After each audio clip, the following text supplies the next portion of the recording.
Folha BR, fungando no cangote da notícia, estamos aqui com o engenheiro da prefeitura, o senhor Yudi. Yudi, o que aconteceu a respeito da rua José Antônio Nunes e Antônio Soares Godinho?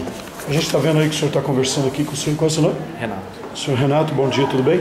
Então, a gente está vendo aí Lima Soares. O Renato é representante da empresa Lima Soares, engenharia. Certo. E ele vai participar dessas duas tomadas de preço aqui.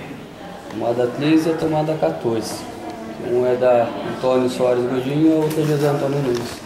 Essas ruas já estavam licitadas. O que houve com a licitação que não foi desenvolvida lá, o trabalho?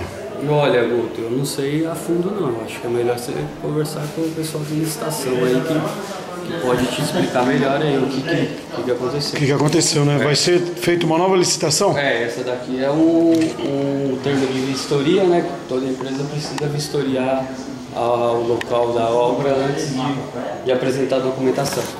Parece que houve um probleminha com a Caixa Econômica. Procede a informação? Eu não sei, eu estou informado.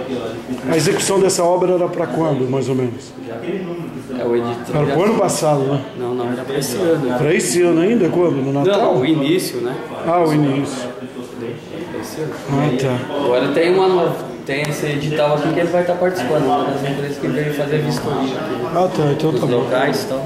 Tranquilo, então. Legal? Falou, obrigado. Obrigado.